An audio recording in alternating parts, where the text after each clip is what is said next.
It is the inaugural Season 1 of TLS. There will be no caster cam for those that are already going to be asking about that. Hello and welcome! I am HorizonCasts. I am your caster extraordinaire. As we are just gonna jump straight into bans. I told these guys to give me a minute, but they decided to go ahead and jump right on into it. We are so excited to have all of you with us. As I've already mentioned, this is the inaugural Season 1, first season of the TLS. We had a tournament a couple weeks ago.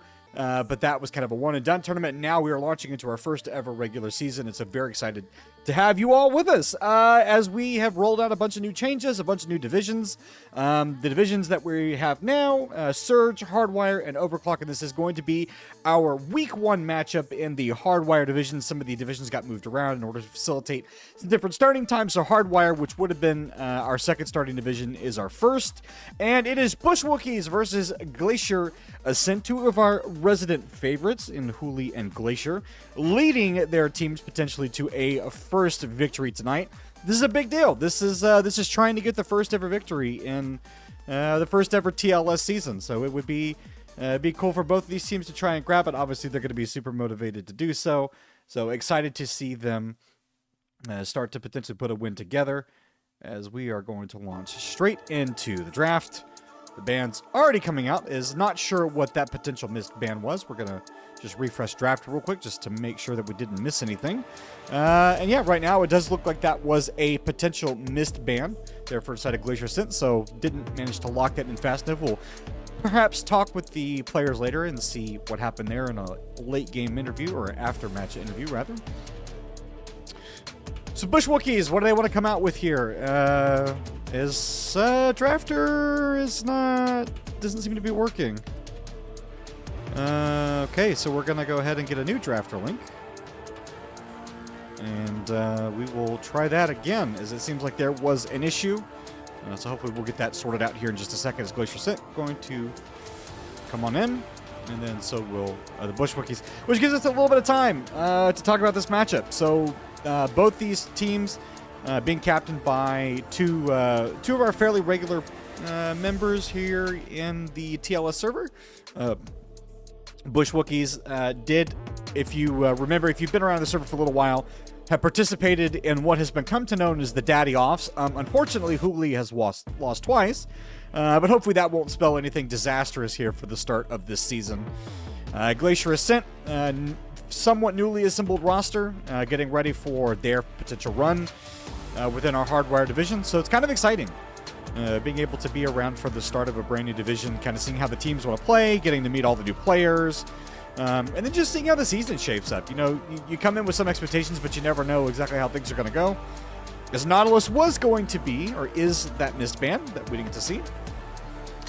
It's interesting to see what both teams will put priority on as the draft goes on. Bush Wookies want to go ahead and grab Smolder. Makes sense.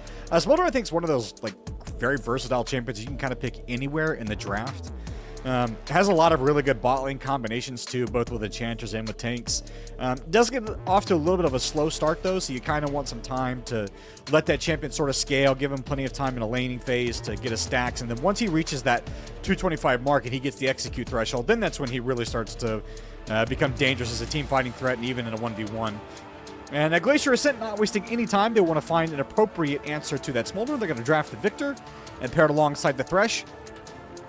I say paired alongside the Thresh. Being drafted alongside the Thresh, I would not imagine Victor would be going in that bot side. I mean, you know, anything's possible. The Victor, leagues like this with recreational leagues, you can kind of play anything you want. You know, it's not like you're playing a Team Liquid or JDG or anything like that. You can kind of get away with what you want, but some things do stay fairly standard. I do like this potential answer from Bush Wookies, though, in the Ahri. I think Ahri's a great answer to Victor. I think with the mobility, it just makes it difficult for Victor to lane. Also makes it really difficult in team fights because he is so immobile, so you can kind of pick off that mid lane carry. This we're all going to be picked up there to be paired alongside the Smolder. Excuse me, I am ever so slightly sick, so I am stick. I am a stick. Yes, I'm ever so slightly sick, so I might be a little stuffed up, so I apologize in advance. But I do like what the Victor gives them in teamfights, though. Being able to place that Arcane Storm on top of the Smolder and just limit his ability to get things done in the teamfight is really good. Thresh, as I was trying to say before, I'm not really a fan of Thresh, just because I think the late game execution with Thresh is so difficult. In times when you need ease of execution, just those snap plays, it can be very difficult to pull that off as Thresh. He's definitely a high skill threshold champion. But the trade-off with that is, though, if you're really good on this champion, and if you're pairing it alongside champions that it makes sense to have it with, then you can really get a lot done. It can absolutely change the course of a team fight. But it can be bullied out in lane, and if it gets behind, and if it's not effective, being utilized effectively in team fights, then yeah, it can get a little rough. The Aphelios is going to be the pickup there as well for Glacier Ascent, so they want to have a fairly late game centric bot lane. Although Aphelios does have some decent early trading patterns. You know, obviously the saying goes, red, white, don't fight. But purple and blue, you do you. So Thresh Aphelios is going to be similarly matching what Bush Wookies wants to do in that they're trying to have that late game scaling presence. Obviously, it'll take time for both those champions to get there, so it'll just be a matter of what else happens in the mid game, who gets involved in those bot lanes, and ultimately how that ends up taking shape as time goes on. Because, you know, the more jungler interference you have, the harder it can be to get that time to scale. Naturally pushing lane, I would expect Smolder and Rel to have priority there, just because Thresh and Aphelios kind of need level 3 to be a little bit more effective. Thresh really needs Hook, Flay, and Lantern to get some of that additional tankiness in order to kind of win out these trades. And also Rel is just like doesn't mind being hooked at all. It's kind of what his champions were like early on. You want to avoid trading patterns because she can just bully you out of lane. So interested to see how Glacier Ascent will navigate that, and if they want to bring their jungler over to try and get some pariah. And speaking of getting some pariah, Udyr going to be a great pick to do that. Lot of ganking threat with that champion. He's so fast. Lane ganking is really good for him. River ganking is great for him if he's able to come out in pockets where there aren't vision. He's very, very effective. So, interested to see how Glacier Ascent will utilize that champion. Sorry, just checking messages, making sure everything is going okay. And Ornn going to be another scaling selection there for Bush Wookie. I like it. Smolder and Ornn going to start hitting some of those level timings roughly the same, although the Ornn does have that solo lane advantage, so getting the XP, but that's great. You know, if he can start to reach level 12 over 13 fairly quickly, getting those upgraded ornaments is huge for Bush Wookiees, especially on that Smolder. It's Lilia. I like this potentially into the Udyr, although I don't know how strong Lilia is in the current meta against Udyr. You know, it's kind of, I think the jungle meta is kind of one of those weird dichotomies where you're either picking very, very damage-heavy champions, you know, like Xin Zhao, like Graves, like Kayn, junglers that really are able to just burst down into the 1v1s, and then, or you're going kind of this tank-centric jungler, as Swain, the potential pickup there in the top side against the Ornn in this first game, as I was spitballing and trying to buy time, but thankfully we won't have to do that anymore, as we are on to the Rift for the first ever regular season game for the loading screen, the Hardwire Division. It's the Bush Wookies, it's Glacier Ascent. A fantastic match to get us started off with. Honestly, couldn't be happier that we're getting to start up with these two really good teams. Very, very good elo between these two teams as well. So very skilled. These players have a lot of experience. You know, both these teams know each other well. So just a little bit of recruiting in the small offseason that we had, and now we get to see how well things have gone. QWERTY stepping up tier to get the ward. Is going to get spotted out, though. Nice little trade on a taco, but ultimately we'll start the Raptors. Speaking of that Raptor start, there's something you're starting to see a lot of junglers do fairly often, is this Raptor start. Just because of the kind of the speed that it gives you, just taking those large capes, especially if you have any sort of AoE ability. It's just nice to get those knocked out. Then you go towards your red buff, you're feeling pretty good. Get your level 2 fairly quickly. And the only difference, though, is the pathing is not always the most efficient sometimes. So you kind of have to play around with that as QWERTY. And Tempo trading very, very heavy there in the mid lane. It's control made shenanigans. QWERTY, though, utilizing that ability to outrange Tempo just a little bit with the Q, with the laser. But that will start to change once Tempo gets access to the rest of his kit, especially the Charm. That's where things become a little sticky for QWERTY if he's not careful. But even as I say that, though, he's doing a really good job of being aggressive with these trades. Electrocute comes down, though. That doesn't feel good if you're Victor. You like to do the electrocuting. All the weird experiments on people, you don't like it so much when it happens to you.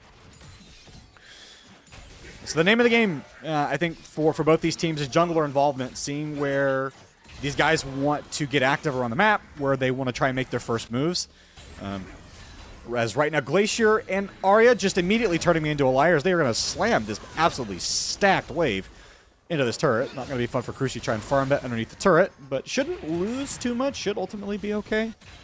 But still not fun to get that shoved out already. All 3 lanes from Glacier Ascent right now doing really well to push out, winning in the lane so far. Just incremental advantages that later on can present themselves for bigger opportunities.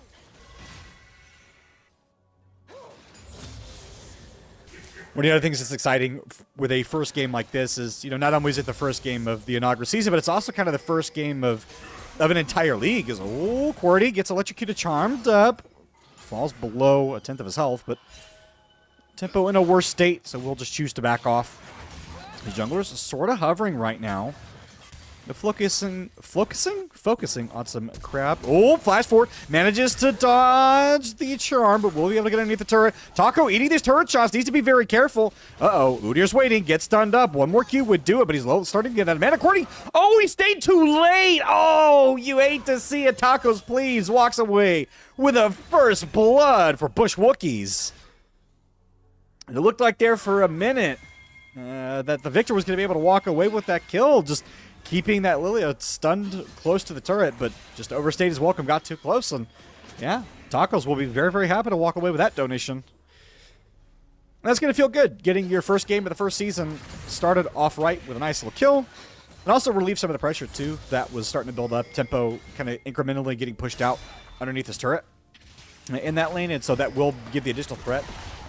The only trade-off, though, was it was 2 flashes blown for a flash and a teleport. Ooh, it was Cruci.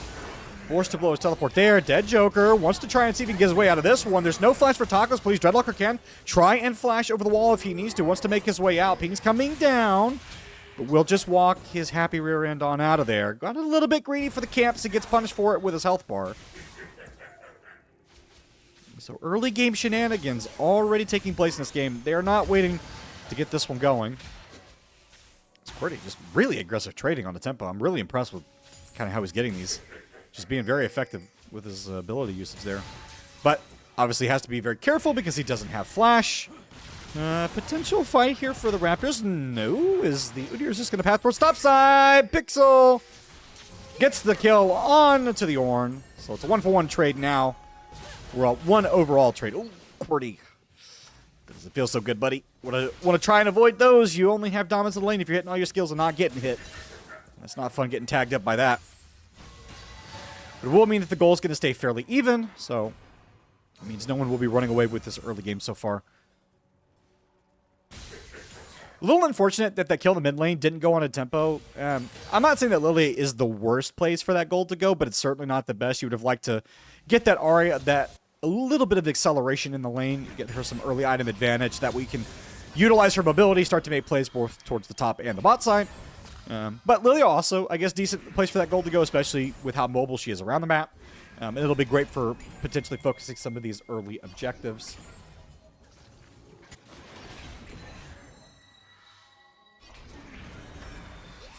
We're just going to wait and see what the first moves for these guys want to be. Taco already hovering around this drag. It is a Hex Drake, which would be really good for them. They'd like to get that just to get a little bit more trading power in these lanes, but not going to necessarily focus it right now.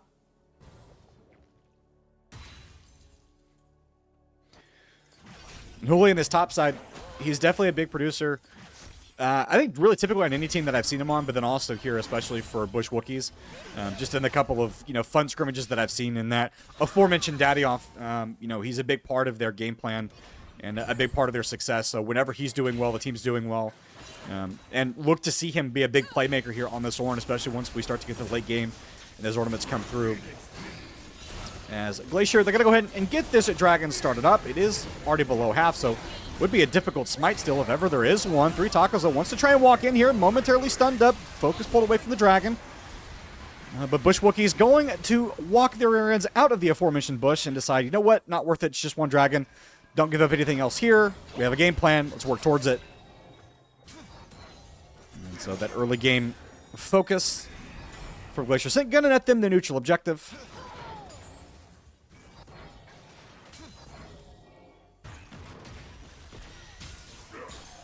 Once these first items start to come through for the carries here on the side of both these teams, it's really, I think we're going to see both these teams get a little bit more aggressive in the trading. As Dread Joker didn't get the smite still. He's going to go drowsy now. Ping's coming down. He has to flash over the wall if he wants to get anything done. But nope, he's just going to die. Ooh, you hate to see that go to MZC.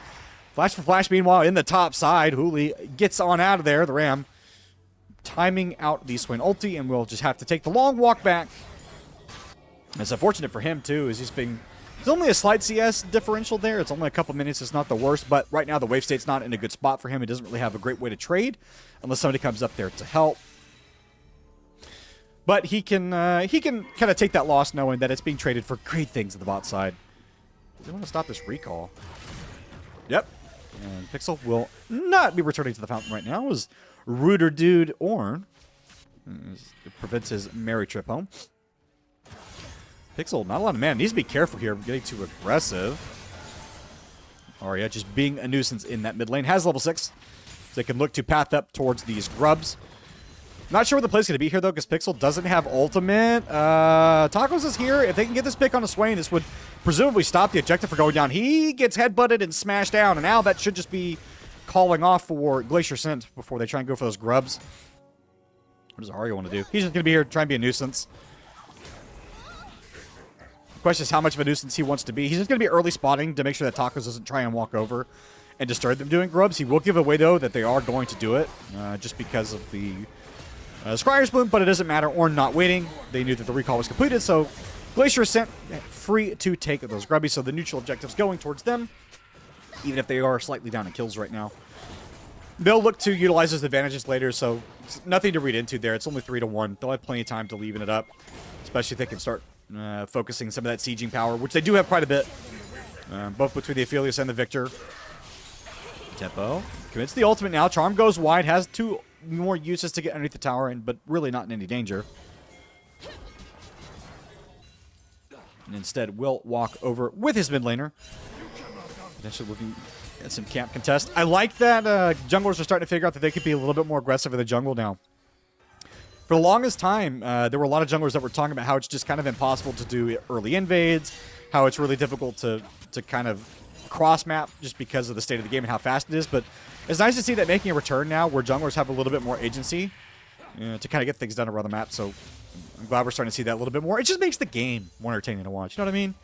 Like, it's less of a problem in terms of getting bored, you know, there's more action, junglers bashing heads.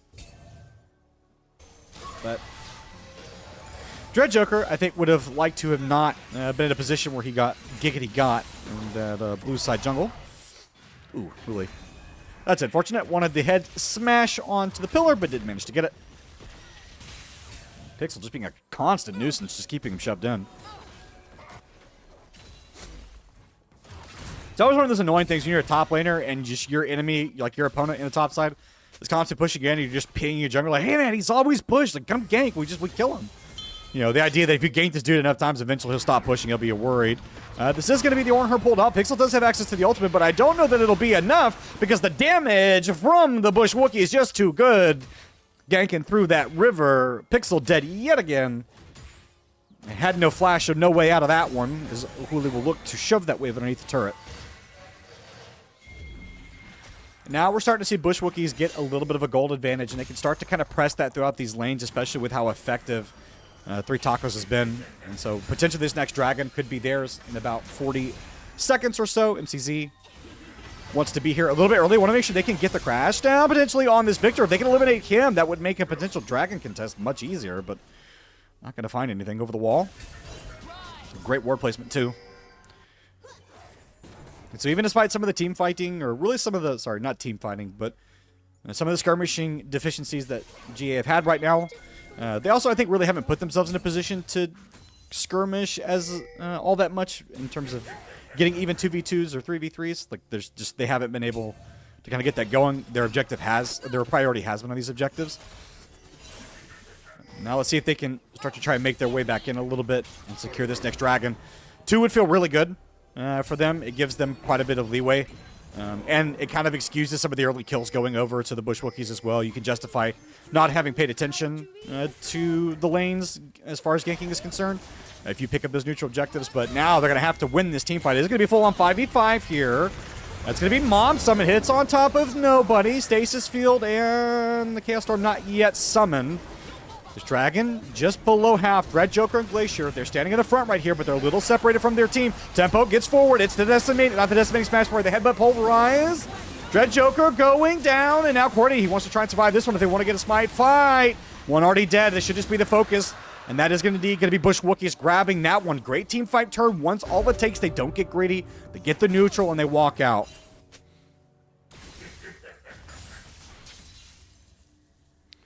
We go fix my camera real quick before we go back into the replay. That hopefully it has worked and is not going to embarrass me. I'm even going to see that Hooli. Cordy got charmed. That's not what you want. The auto is enough to knock it down. Pixel wants to see if he can manage to trade for anything here, but 3 tacos is just going to be here to make sure that no further trade is given over. They need to get out of that ultimate, though. The longer they're in it, the worse it's going to get. 3 tacos falling dangerously low. Grass gets 2. Ults underneath the tower. Everyone flashing out. Oh, Pixel slivering with a sliver of health, but no. 3 tacos and knocks him down. He lived for so long in the mid lane fighting 1v3, but in the end, it's the Bush Wookiees that come away with the extended team fight kill. They walk away with the objective and a decisive gold lead as we get into our replay. You see him walking in there. Just the posturing early on from the side of the Bush Wookiees. They know exactly what they need to do. Calling the teleport order from Hooli. Yes, Mom goes wide, but ultimately ends up not being that big a deal because Victor's really not getting much anything done. They're separated from the team. You have 2 on the wrong side of this fight. And watch this engage Hooli. They think that they're safe here a little bit, but they walk back into the pillar, step into it. He gets the knockup. They go drowsy. It's the 1 kill. No jungler, no contest, no problem. And yeah, Bush Wookiees feeling really, really good out of that trade. Hard to say that they were hard done by. As we get back to live, our angry mid laners are fighting each other yet again. They're just angry people. It's QWERTY not going to be going the Roa. Very interesting. Interesting itemization choice there. Typically, that is the first item that they try and go. Is QWERTY just going to die? Pulled out the Arcane Storm, but no Wayward Wind's going to blow that Aria, of course. And yeah, he's just going to drop in that mid side. And yeah, you're starting to see these team fighting advantages come out for the Bush Wookiees. And you're starting to see that early onus on that gold and its investment really start to make the difference. Dread Joker, though, he has snuck his way in here. Ooh, Aria misses the death sentence. If he lands that, that's the go button, even if it is on MZC. Not the greatest target, but surely they can burst him down with all 3 there. But not landing it means that they kind of have to call it off. And now what was an incremental advantage being built for Pixel on this top side is now gone completely against them. Hooli enjoying a 2-level advantage. He is still a little bit of gold down, but it doesn't matter because, well, he's feeling really good. Oh, nice flash magnet store from NCC. They're going to go Drowsy Mom call. Not a lot of damage, but it doesn't matter. Cruci slays Glacier. Dread Joker arrives just in time to see his team go down. The bot laners are dead. Tempo, ooh, do they want to follow this underneath the turret? That would be ballsy, but they instead choose to make the conservative play. Don't overinvest. Why give anything over is what they're going to say. When we could play for turret plates, QWERTY lands the stasis field, but it doesn't trigger. Now Taco going to be able to start to run him down. Gets the little smash. QWERTY is just slowly ticking. Doesn't have any ability to get out of this. This was the immobility that we talked about, that we referenced in the champ select. And now he's dead. And that's what happens when you don't have summoners. That's what happens when you are playing the immobile mid laner. Sometimes all the forest creatures pop out of the bush and they beat you with sticks. The Bush Wookiees sounding like the Ewoks here from Star Wars, just terrorizing everybody with sticks and balls and anything else they can get their hands out of. And they are enjoying themselves a nice, almost 5k gold lead here. And now it's about seeing what the Bush Wookiees want to do with this lead that they built up. Rift Herald is available for them to play for, but they are not yet in a position to get it. They do have Dread Joker in their sights, though. Aria not going to land the death sentence. Teleport going to be committed here from Hooli and from Tempo. And no action. I was thinking that was going to be a little bit more explosive than it was. Aria doesn't get hit by the charm that was aimed slightly to the right of him, and so doesn't have to worry about that. QWERTY has access to the ultimate, has his full kit available, but there's really no way for them to make their way towards this this Herald Pit, and instead they'll just have to call it off and watch as it goes down. And so that early game neutral objective focus that they were trying to get going has really not paid off too much for them, as they're starting to lose any and all the incremental advantages that they had in these lanes. And right now, Bush Wookies, they have complete control of the map. They can go wherever they want. Dread Joker, oh, crucial, that's not what you wanted. Wanted to use the Flash Gun to knock him back into the waiting arms of MZC, but did not manage to do so. Flubbed the execution there. But that's okay. They've escorted the Udyr out of the jungle, and Huli potentially looking to try and take a turret here, but no. Anyway, we've got to go down. MZC, grab on the 1. Dread Joker's stunned. Cruci Sneeze just tickles the back of his heels. Not enough to get anything done. Oh, nice and soft with Huli. I love that interaction. He's been really spot on. Pixel, I don't really think you win this. Once he gets underneath the turret, you're going to have to leave this alone. But speaking of being left alone, MZC's going to be wishing that he was left alone, or not left alone, rather, as multiple people are going to go Drowsy. That's 1. That's 2, potentially 3. Tacos is here. Tempo. It's sharing the love, along with Cruci, who gets a triple kill. Sorry, his own double kill, and splits it with Tacos. That's a double-double. Not the hamburger, but they're eating good. They're going to get their second dragon of the game. Yeah, Bush Wookie is fully... Oh, holy... We'll pretend we didn't see that. Avert your eyes, everybody. Avert your eyes. We didn't see that. You didn't see that. We're not going to catch that in the replay. But what we will see is that excellent team fight that was going on towards that bot side. We had this little kerfuffle going in the top side. But then you see MZC get a really, really nice engage. It looks like he's going to drop down, and eventually he does. But he gets so much done in the interim. Yes, it's a flash forward to get the support, but you end up giving over so much there from the side of GA, just trying to get a little bit more involved. They end up knocking down 4 kills there. The only one left alive was Pixel on that top side. Yeah, really, really good game state for Bush Wookies. And now for the side of Glacier, it's about trying to stall. You gotta make the checklist of things that you're willing to live without. You know, you're gonna have to realize you're gonna start sacrificing some more of these turrets, rather. You're not gonna be in a position to contest for more of these neutral objectives for a little while. You're really looking to try and get your Victor to 2.5, 3 items, which is gonna be a lot longer from now. You're also going to be trying to wait to see if you can get Glacier on 2, 3 items as well. Get that Aphelios 3-item spike going. But that is a while away. So that means that they're going to have to get comfortable with losing things across the map. You know, good news is for them, they did stack a Drake early, so they're not necessarily in dire straits in terms of being and Dragon Soul. They will have to fight potentially for the next one. But they can, if they want to, just give it up. Ooh, Cordy gets charmed. Ult number 2, Tempo wants to flash forward, or sorry, follow forward with the ultimate. Oh, the Tempo with the E, the passive attached to that just gets the job done. MZC, what can he get done with this? Can he go topside and knock down this turret? It is really low. It will die to a Herald charge. But it is instead just going to use it to get involved here in this topside fight. Dread Joker doesn't want to get hit. Does get knocked up, though. MZZ with his pilot license getting that one done. Dread Joker surviving for now. Wants to take the lantern out and manages to get away. But it is a defensive use of that. This Thresh just trying to save bodies wherever he can. Meanwhile, Tempo on the bot side just left alone with his tower. Talk about gold going where you don't want it to. That Ari getting in a very accelerated state. Already has the one completed item with the Malignants, and then is going to be working towards that potential Zonias. The Seeker's Arm Guard already in pocket. And yeah, for Glacier, that's what this next several minutes is going to look like. You're just going to have to be comfortable giving things over. You know that you're going to lose these outers. You're probably going to lose your tier 2s here soon enough. This Baron has spawned. So another neutral objective that Bush Wookies can look to play for.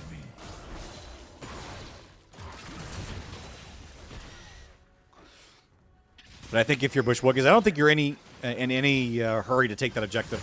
It's really kind of the only way that you can let GA back in this, other than just losing a fight around drag. And we've seen a lot of teams throughout the years, both in Rank League and collegiate play and in professional play, just decide they want to get a little bit greedy for the big purple worm. And they end up letting somebody back in that they shouldn't have, and the fights ended up not going so well for them. It's Hooli just massively trading Pixel there. Who has done a pretty good job to catch up. At some point, that was a 12 to 10 level advantage for Hooli.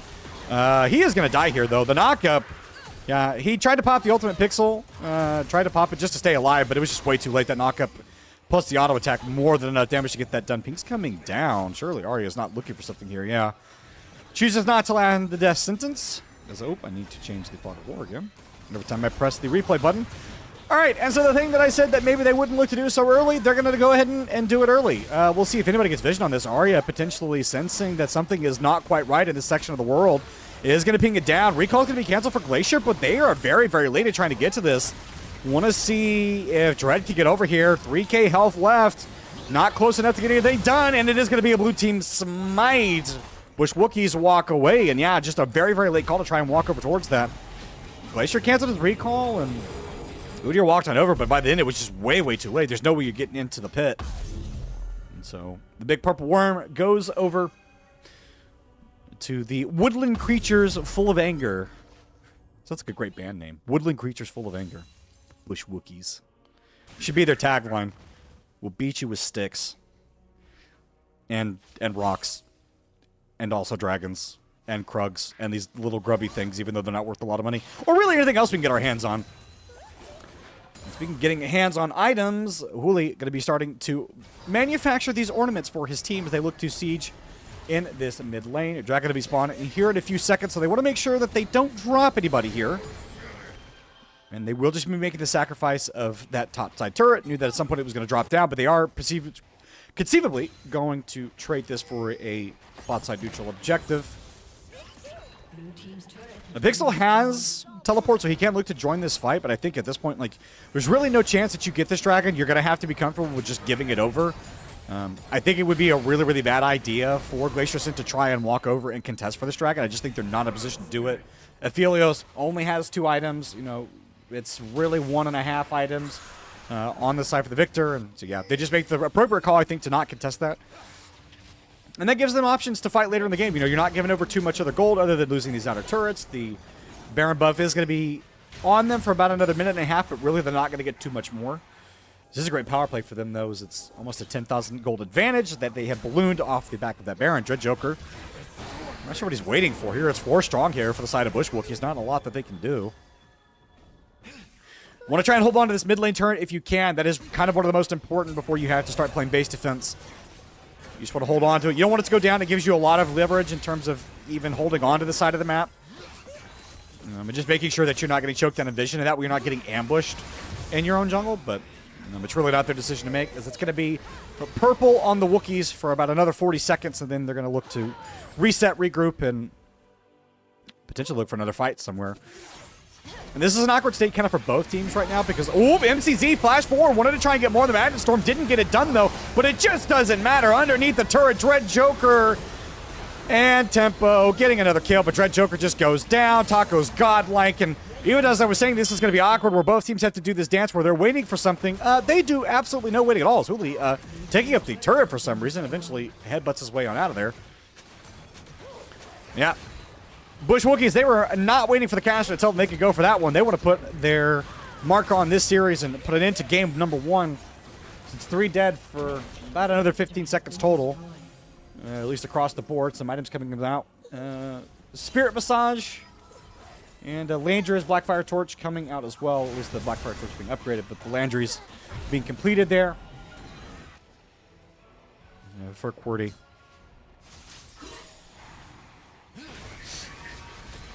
If you're Glacier Ascent, it's almost not lost, I want to say. Like, you don't want to count them out because you can see the possibilities where if they can't group as 5, then they have the potential to, try and make a team fight close or at least stall out a little bit. But the issue has been that they haven't grouped, like, almost at all in this entirety of this game. It's been small skirmishes, 2v2s, 3v3s. The one big 5v5 where they tried to get involved was really towards that bot side, and it didn't go their way because they weren't really able to get involved in it. They walked, they got separated, the bot lane gets separated from the rest of the team, they end up dying.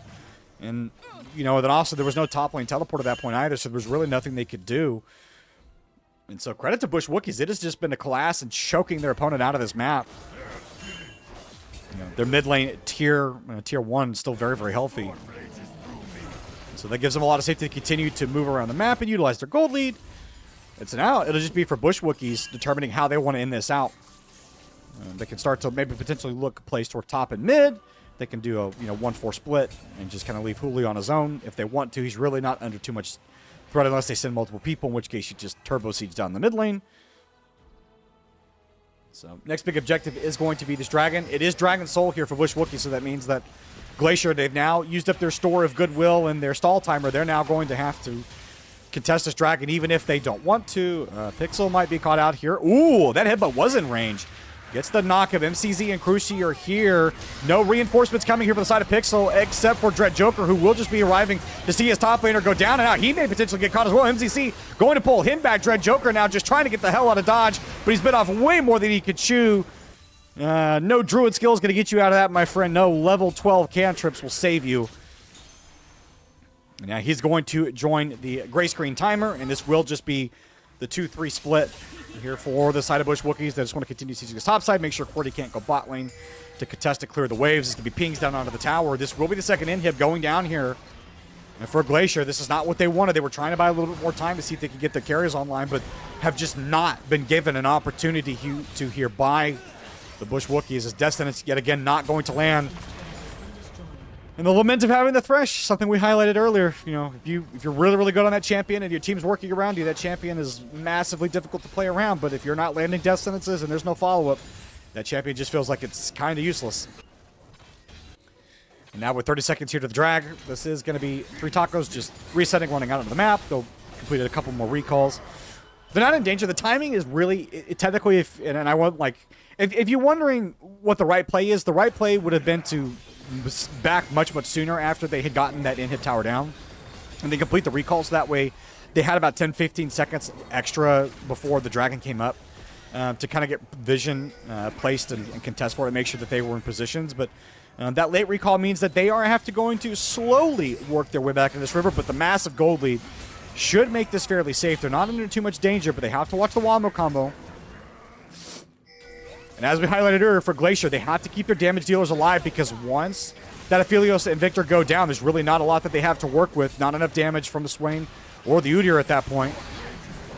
They want to try and see if they can pick MZC here. If they can eliminate some of that immediate frontline engage, it would make it so much easier for them. But as Arcane Storm just does nothing. Oh, it's going to be MCZ. Massive for the side of Bush Wookiees. Tempo on the backside, making sure that there's nowhere to go. It's a multi-man sleep. It's 5 dead for Glacier. And it's leading to Bush Wookiees walking away with the first win of this series.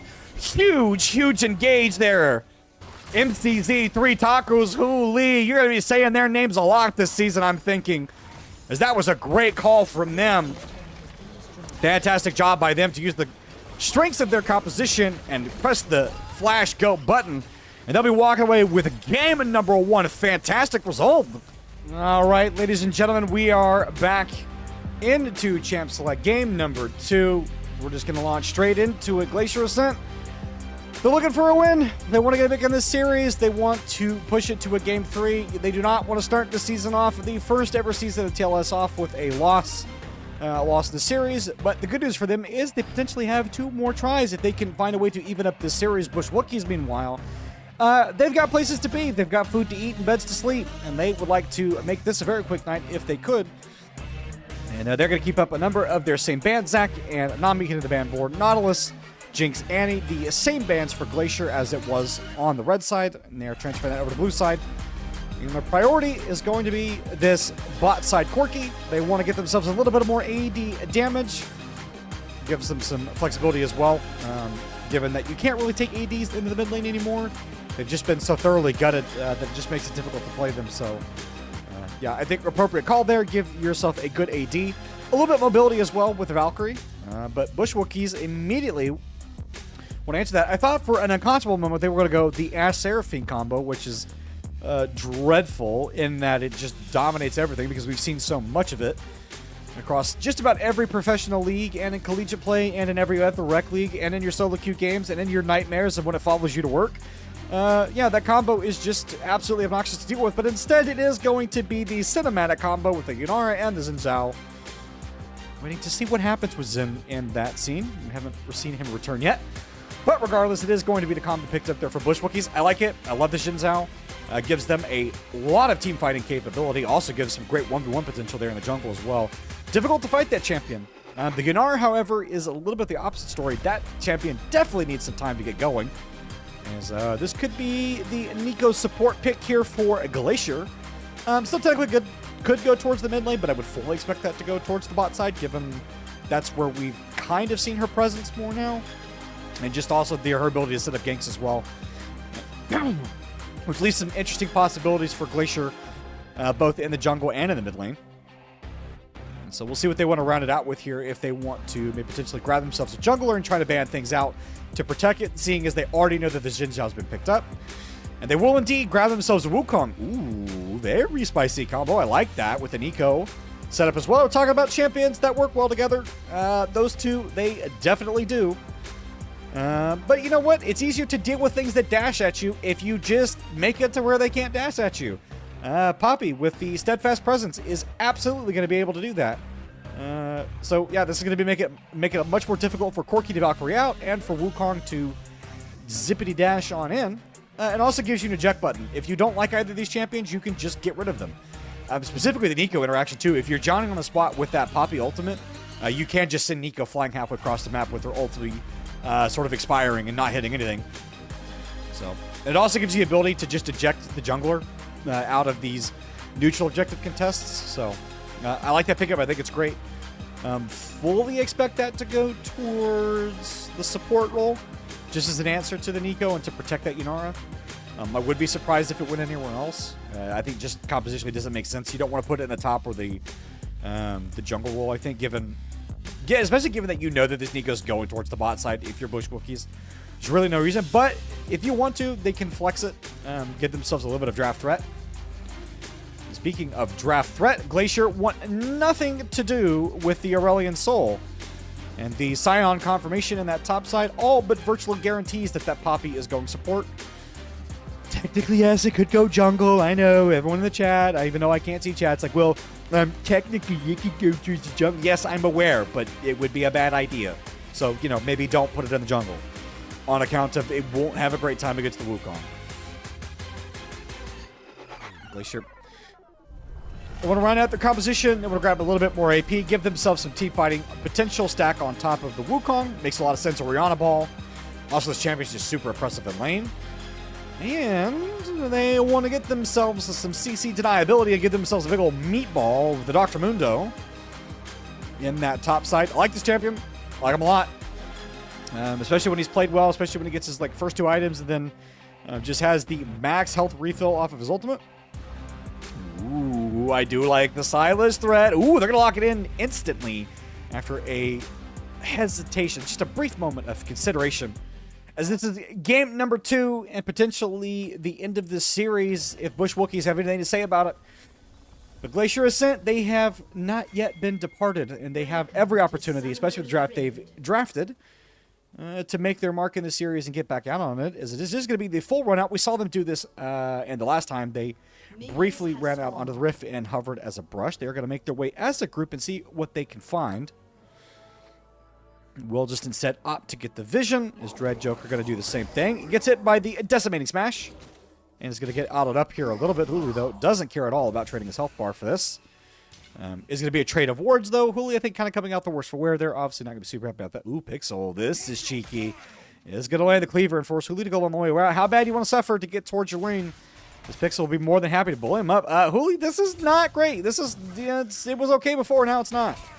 There's a cleaver to the back, and Pixel not having to worry about energy or mana or anything else just means he can kind of just chunk those out as much as he wants to. And this early recall is really going to hurt Huli. He's going to have to slowly... I would imagine he's going to teleport out. You don't want to drop too many out. That's going to be the force out the early summoner. That's unfortunate. Was punished for the pathing there. And Glacier, this is what you want to do. You want to start to try and get these incremental advantages early on in this game wherever you can get them, especially with your top and your mid lane. Bot side, you can start to kind of get pressure, but honestly, to me, Cruci and MCZ, they should just be able to kind of weather this early level 2 stuff. Once they get to level 3, they'll be much happier. They can kind of look for any kind of engage that they want. It'll also be about the team fighting as well. That's what both these teams want to do, especially with what they've drafted. Looking at these comps, Orianna, Wukong, Mundo. It's a run at you comp. It's a run you down comp. It's to punish you for being out of position comp. Same thing for Bush Wookiees, Scion, Poppy, Xin Zhao, Silas. All champions that love to run at you. All champions that love to engage. And a lot of peel for this Yunara, which is really important. I think the Silas overall, especially in hindsight, is a really good pick, but I would have loved to have seen an Aurora into QWERTY. Just, I think, to give yourself a little bit better trading, is that Conqueror is stacked, but it doesn't really matter because you're getting out traded exactly. like we expected. It will just be down a little bit of CS, looking to try and catch that wave underneath the turret.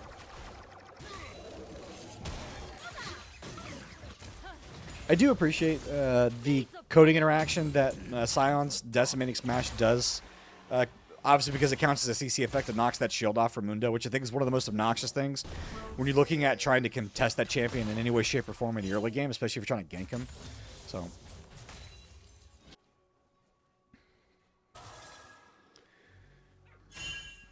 Arya taking the skin of the monkey, just hovering there. He's going down.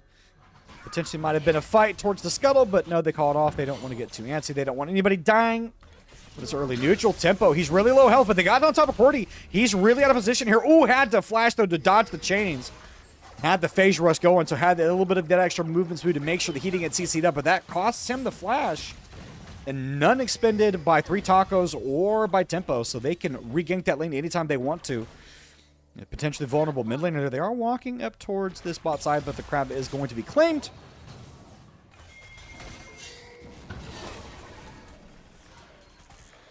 As Glacier, not Glacier, sorry, Arya was just being a little cheeky, trying to help get a little bit of extra vision in that top side. He will manage to do so. Is going to walk down towards the bot side. Glacier, he is just been slowly trying to farm up these waves as they crash in. But obviously, the big boon to MZC and Cruci, because they were starting to get pushed out in that lane, but that roam timing kind of helps them out. They can look to crash this wave of their own and look for a reset and come back out with a fairly healthy buy. But for me, it's eyes on these junglers and where they want to get involved.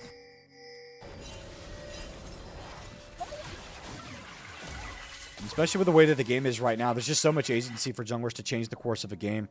And it happens so quickly, too, you know, with even just getting priority over an early neutral objective and snowballing that into, you know, an early fight or a pickoff. You know, and with a composition like this that Bush Wookiees have, you know, it really doesn't take them a lot of gold to get out of hand. And so if you're GA, that's the name of the game. You know, you got to wait for your carries to come online. Orianna reach that 1-2 item power spike.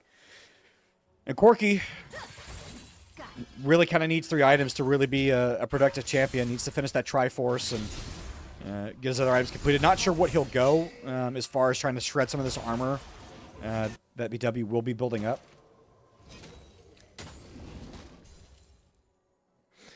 And I think the building path for Huli is fairly easy as well.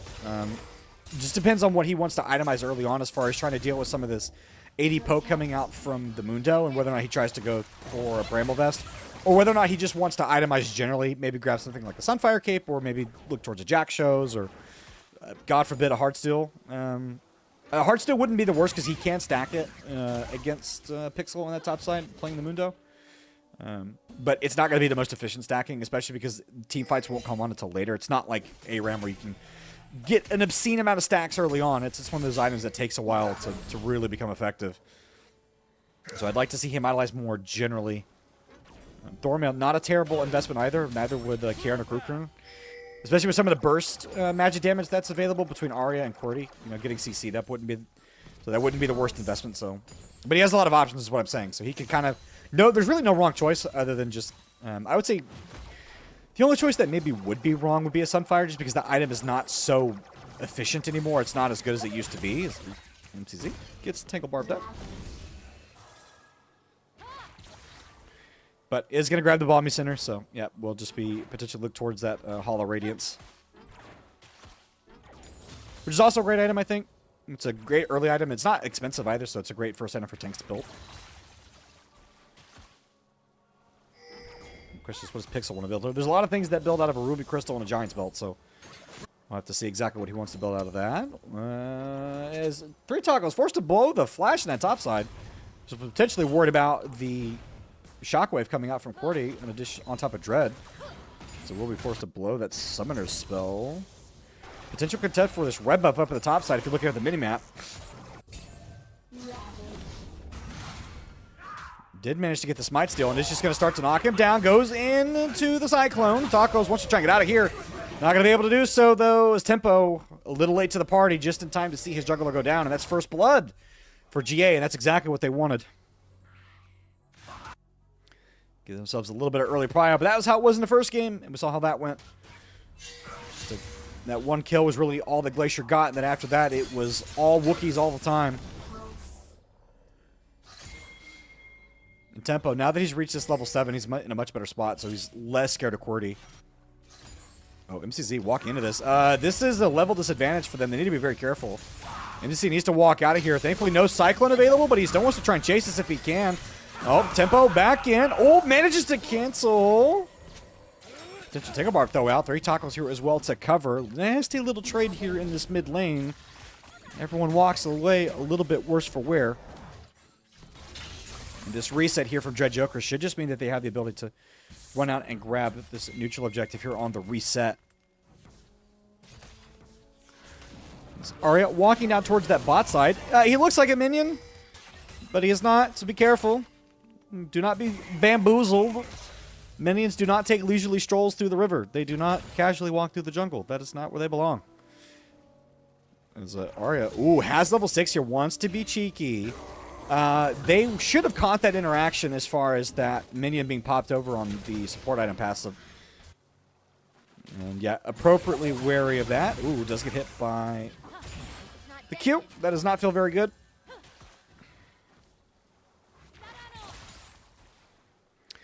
MCZ and Cruci, level 6 here, though. So they have the ability to fight, especially if they can rotate 3 tacos down. MCZ just shadowing Arya. Has potentially caught this Nico here. Things are coming down. But no time, sorry, no tempo there to join the party. Oh, the Pop Blossom going to land on top of 2. That might be the team fight that they want, but it's MCZ exiting the jungle. 3 tacos. Avoiding the damage so far. QWERTY manages to knock him down, but now Tempo is here. As it's Dread Joker just now trying to get back involved in this fight. Tempo a little bit worse for wear. It's going to be the Cyclone coming out. It's a split team fight. Cruci, meanwhile, manages to knock down the Orianna. Flash for Flash. Glacier wants to see what else he can get. Loses the Phosphorus Bomb. It's 2 kills in that bot side. 3-1 advantage. And this should just be the Dragon going the way that Glacier Ascent. Much a better game so far for them. They'll be happy with that trade. It is expended. They expend a couple of plates in the top side. But ultimately walk away ahead on that one as we're going to get that replay. So you see this initial engage from 3 tacos, and it looks like he's managed to buy just a little bit of space, but QWERTY flashes forward, gets that kill. That's the first one to step the team fight. Tempo trying to trade for something desperate in his backside, is not able to get anything done because he gets stunned up. But Cruci does manage to get a little bit of gold, shutdown gone full the Orianna, but Glacier just trades it right back. Nice Phosphorus Bomb. Plus the autos, that barrier, not enough to do anything. So they got a nice little gold lead, about 2,000 in their pocket. They've got an early dragon. They're going to feel really good. But such was the case, other than a couple of the extra kills in the first game. They had that early dragon, got their early grubs. And the Bush Wookiees found a way to turn that series around fairly quickly. But in a much better spot for Glacier, though. This is the kind of adjustments that you want to see a team make, especially when their opponent's involved. Glacier does not have flash, has no barrier. Oh! Caught in the Valkyrie. MCZ tanks up a couple turret shots just to make sure that Cruci can get a little bit of damage in. Really, really good use of that steadfast, not steadfast, but man, I forget. I always forget what the poppy pass is called. I have to.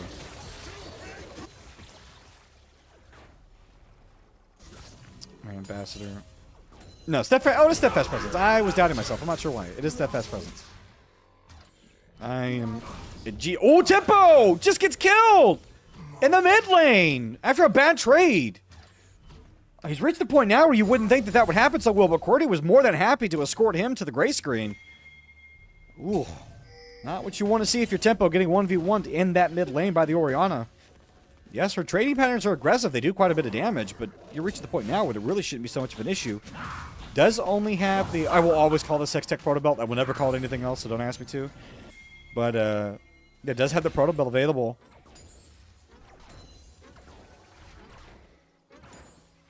Right now, Glacier Ascent, it's everything's coming up green. Great advantages that they've gotten both individually and are starting to snowball that into the team fight. Or rather, team fight capability. Tempo, he wants to try and make up for that earlier play.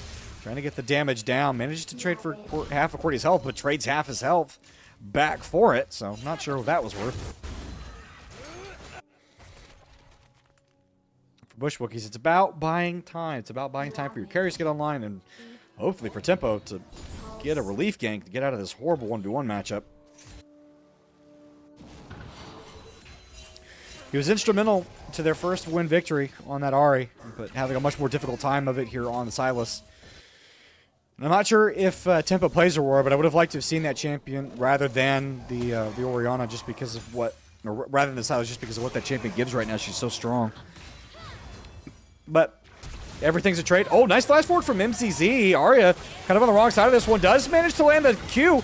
Oh, and the ultimate not going to land, but it doesn't matter. Glacier just kills Cruzy right where he's standing. Doesn't even need the help from the Nico.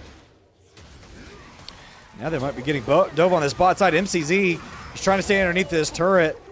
Tacos, fine right now. Not going to land the Tangle Barb. Is just trying to live underneath this turret, and they will eventually start to call this off. Tempo, meanwhile, in the mid lane, forced to flash away. The Bush Wookiees, lucky that they did not lose more on that play. Small mercies, though. It's about 1:20 till the next drag, so they don't necessarily have to worry about that one right now, but categorically, they are getting pushed in just across every lane. Huli, though, potentially going to look knock down this top lane tower. That'd be really good for them. Potentially bail themselves out of these bad lanes. Look to set up an early fight. Or rather, an early lane swap. This Pixel's going to need a lot of alone time with that turret to get it down. He's completed that Warmogs, but that does not facilitate a long siege of a turret. He's not really in any danger here. He can kind of just walk this out. He's fine to take these trades. Ooh, nice sidestep. With Bush Wookiees, I want to see them try and do something with that early turret being down. I'd like to see them potentially swap Cruci and MZC up towards that top side to give them a long lane to play with that they can just farm. And in fact, I think that is what they're going to slowly start to do. They'll rotate through the mid lane once they get everybody in place. Or potentially just keep Huli on that top side and then just let their bot lane hang out in that mid lane and just keep Orianna under pressure. That wouldn't be the worst.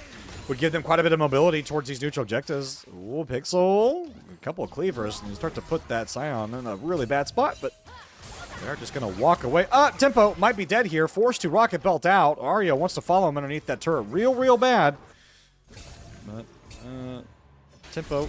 Oh, does in fact follow him underneath there. Arya blows the heal just to get a little bit of distance away from the turret. Taco, meanwhile, on the top side. Buddy, that is not a fight you win. You are at a 3-level disadvantage, and that is a Mundo with a Warmogs. There is very little chance that you win that, and it is starting to go very, I say bottoms up here for Bush Wookiees. They're just really struggling. Will they be able to find this pick off on a Glacier? No, flashes over the wall. Nothing to show for it. An ultimate committed there. Now Dread Joker wants to see what he can get done. Wants to see if he has a chance to trade. Estimating smashes to buy a little space, but MZC ticking. Yotto is going to make sure that he falls. No, and Bush Wookiees, what happened? This was looking so good. This was looking fantastic for them in the first game, and now they are massively suffering in the first 15 minutes of this second game. Right now, looking like a potential score evening here for Glacier Ascent. They keep playing the way they are. They're going to look to extend this to a full 3-game series. It's just the carries here for Bush Wookiees so far behind. Tempo not in a position to be really a massive threat to anybody on top of Glacier. Cruzy is a long way off from getting anything complete. Has no completed item right now. And Glacier already has Eternity Force completed, working towards that Muramana to Manamune. Wants to complete that item. And once he does, his trading is going to be really effective, and the poke is going to be even more deadly. And so for Bush Wookiees, they got to find their way to break themselves out. Oh no. Avert your eyes, ladies and gentlemen. This is a Yordle just being viciously punished. And Tempo gonna have to get the hell out of Dodge. As the Rift Herald now gonna go the way towards Glacier Ascent. This was the juicy neutral objective that they were eyeballing in the first game, but never got a chance to see. And it's all coming up Ace of Spades right now for Glacier Ascent. They're gonna be really happy with this game state. They have 3,000-4,000 gold lead right now. Could start to look to blue in that with this Herald. They got all the outers down, which is really good for them, so a lot of that neutral gold is down. QWERTY. Let's see if he can survive this. It's a good cannibalism by a little bit of space. Taco is eating all of this turret gold, so is Huli. This will be, I think, a 1-for-1. Nope, doesn't go 1-for-1. Managed to trade out Tempo. Oh, he wants to get this kill, but gets smited and gets denied. So even when they're trying to do something on the bot side, Glacier Ascent, they have something for it. Making sure that they get something cross-map, and even Glacier going to be able to trade something here in the mid lane. Get a turret plate. But for Bush Wookiees, that's all you can do right now. That's really the, I think, best case scenario is you just want to try and dive an off lane, make sure that you can make the most use of an off man advantage anywhere on the map that it's available for you.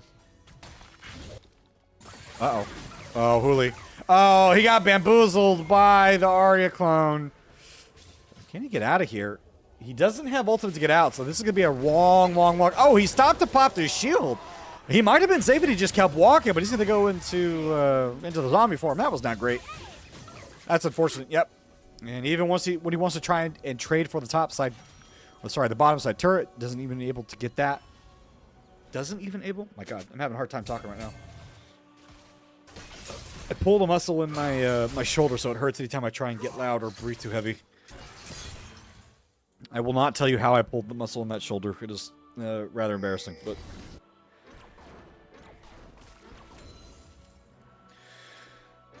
For Bush Wookiees, it's the same advice that I would have given to Glacier Ascent in that first game, which is you got to stall. You got to find things that you can live without. Because it's not looking good for you right now. It's 2 dragons to the side of GA. The next one will be spawning in just about a minute 25. Mercifully, no Herald, or sorry, rather, yeah, no Rift Herald. Not Rift Herald, no Baron, excuse me, because I was blinking. I was having a stroke. No Baron that they have to worry about right now, but that will soon, that grace period will soon end. Which we reach that 20-minute mark.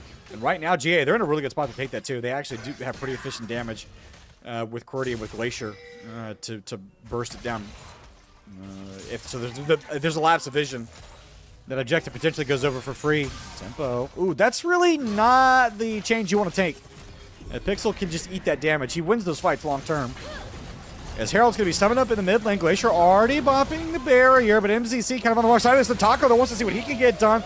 Pop Blossom going to be used to buy just a little bit of space and a little bit of time. Meanwhile, Crucial being done underneath the turret. It's a double kill for Dread Joker. He had a difficult game in the last one, but not so much this time. Flash away, wants to get away from the Xinjiao. The Q follow-up should be enough to get the damage. He will at least be traded. What can Hooli get done is not going to be able to get the decimating smash on top of Arya, who lands the Tangle Barbs. And right now, just kind of a 1-for-nothing trade so far. Hooli trying to chase this as far as he can, but there's really nothing doing. Meanwhile, Tempo just being forced to deal with Pixel on the top side, who's just permanently sieging his tower. Really the wrong man for the job. That AP damage does not hurt that Mundo so much. And now you're starting to reach the point where this game is unwinnable here for the side of the Bush Wookiees. It's a massive gold deficit. It's almost... It's 6k right now, but it's going to get closer to 8 here once they start to make a play towards this Baron. Or sorry, towards this Drag. MCC gets a ward on it, but it only tells them what they already know, which is that GA is going to be running straight towards this objective. They're going to look to group at 5, and I think if your Bush Wookiees unfortunate, I think you just have to give this up. There's really no way into the river. You don't have a way to the team fights. Your itemization is really far behind. You're massively behind in gold and experience. And Pixel is really not in a position where he can be hurt by really anybody on the side of Bush Wookiees alone. It would take 3-4 members to really burst him down and to kill him. And so I think the only appropriate call that Bush Wookiees can make, which is just to leave that objective alone, look to live to fight another day. It is drag point, though, for the side of GA, so that means the Bush Wookiees, they're fighting for that 4th one, regardless of whether or not they want to. And with these structures just progressively getting sieged, the job gets all the harder for them to try and stall this game out. There's ways back in, don't get me wrong. Cruci and Tempo, if they can find a couple of good fights, they get a couple of good pickoffs and get some shutdown gold, there's plenty of opportunities, but those opportunities, they really do seem far away and more far-fetched. If they want to get back in this game, they're looking off of doing the backs of Hooli, getting a really, really good engage onto multiple members of the side of GA. You got to get knocked out. You got to knock down Cordy. You got to knock down Glacier. It's just so difficult to do with the amount of peel that they have, and plus Dread Joker being able to go invisible and get the double cyclone on top of the backline. It means that you're not gonna have a lot of follow-up damage unless your positioning is borderline perfect.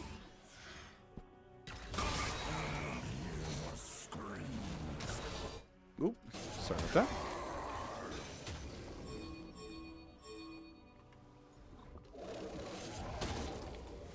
Pixel just very comfortable to stay up here on this top side, even with multiple members showing. And there goes the Baron call. This was the exact same call, similarly, that the Bush Wookiees made in their first game of this series. The ward goes down to give them information that they already have. This is a late call. There is no Mundo here. This could be a potentially great engage. Arya going to land a Pop Blossom on a wall, but that's really not a whole lot. Baron stalled. Uh-oh. Is this the engage that they were looking for? It's the Cyclone, but not a lot going on. He gets ejected from the fight. Glacier has to get over the wall. He's on the wrong side of this. Pixel has joined now, but so many of their ultimates have been used. Bush Wookiees, they want to make the most of this opportunity, but nobody is falling yet. The team fights are just so long, but Hooli, even though he was worse for wear, is still fine. MCZ, though, they want to try and get the hell out of here. If they've stopped the Baron, that's a huge deal. They don't want to go over any kills. They've managed to get out. It was a split team fight for so long. It looked like Glacier was going to go down, but didn't. But for Bush Wookiees, that's massive. They prevent that objective from going down. They stall the game out even further. We call that a win. So we're going to start to see that one. So you see right at the beginning, as the replay timer just gets a little bit shorter, you see the Wukong just get immediately ejected from that fight. Or rather, the clone does, so it's really not the one they want. But on the backside, there's just no follow-up damage. There's really no way for Glacier to kind of get involved. He had to peel out the backside of that Baron, or he was going to get potentially stunned up and dead. And so even though the replay timing is not necessarily the greatest, you see just how on a knife's edge that fight was. But for Bush Wookiees to even make that a close fight, to even run that over to the point where they come out at least even and they stall that objective is a huge deal for them. That being said, though, that fight I think was a little bit different if Pixel was there kind of right from the beginning because that Mundo did enter the fight so late. And at that point, most of the big ultimates had been expended. And there was really no further follow-up, no other fights to look for. Oh, Cruci. He is going to get Pop Blossomed up here, and he is just going to die. Tempo, they want to try and see if they can trade for something. This is a 3-on-1 advantage. They want to knock down this jungler. They managed to do so. No neutral objective to play for, but they'll be happy to walk away with a 1-for-1 kill, but they did expend a little bit more than GA did, but they're just getting whatever they can across the map, trying to trade wherever possible. They're going to knock down the spot side turret. Oh, they want to get QWERTY. They may have found the GA mid laner, and in fact, they have. They knock him down. Bush Wookiees, they may be down 5 to 13 kills, but they are not letting this game go. They are hanging tough. Doing exactly what they needed to stall this game out. Arya, you really have no chance of holding this. Someone was spotted there in the fog of war. They need to fix it. Glacier, he can potentially clear out this mid wave, but he needs to be careful because they have enough damage to knock this down. Bounty objective point, or objective bounty claim, and they will just walk this one out. Dragon going to be spawning in about a minute's time. Ping's coming down. Glacier Ascent, they know exactly where this next fight's going to go. They know exactly where they need to be. The resets out on the map, fairly efficient for Bush Wookiees right now. They can start to clear out the waves in the mid. And get the bot wave shoving again as well. And Hooli, he has teleport available, so he can look to just slowly stay on this top side. As long as he's there early. He needs to be there early. You do not want to be there late before this team fight starts off because he is a massive part of their engage. In addition to tempo. And MCZ, oh, you do not want to get caught here. Oh, I'm messing with the camera again. Sorry for that, folks. You get caught here. That is team fight potential gone. They need that peel that he provides. They are starting to group here. They're going to shove out this mid wave and then look to make their way into this river. And Glacier will be the one sent to bounce that way back. Pig's coming down, but there's so much uncertainty here for the side of Bush Wookiees because they know that this team, they know that this fight is so important. Arya looks like a ward. Pop Blossom on a 3 on the backside, but they didn't get Cruci, but it doesn't matter because the Wukong ultimate, it's trade on the backside. The tempo manages to get an ult of his own, but it just doesn't matter. Cruci, what else can they do? Is just 2 dead for the side of Bush Wookiees already. Arya on the backside manages to get the popping, and now it's just Hooli on his lonesome, but he will be the next to fall. This is the Dragon going down. It's an ace for the side of GA. QWERTY having a fantastic game and a bounce-back performance after game 1. And yeah, they're going to look to run and siege this in the mid lane as it's long death timers, 30-plus seconds for the majority of the members of the Bush Wookiees. And ladies and gentlemen, this looks like we're going to get a game number 3. GA, they respond in kind. It's Pixel just sieging the turret with no minion wave in the mid lane. Just eats the turn. Oh, and that is the soul that you would have least liked GA to get. Is that went completely unnoticed by me is the fact that that is a mountain soul. And so you want to talk about trying to knock down Pixel now. That task becomes almost impossible unless you have 10 minutes to just beat this guy down. Is he potentially caught here, though? No, just walks out.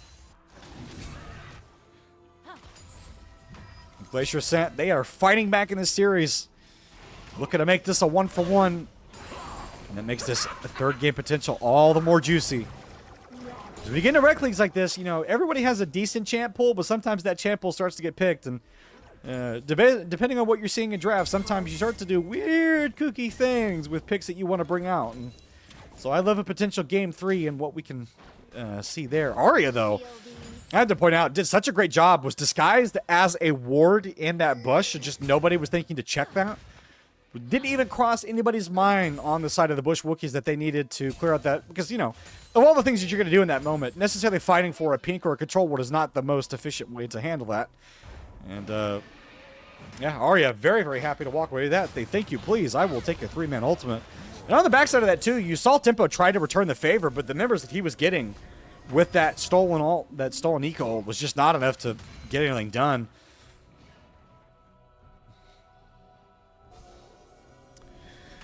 But now for Glacier Ascent, they got to close this out. They're going to look to claim themselves a second Baron and start sieging.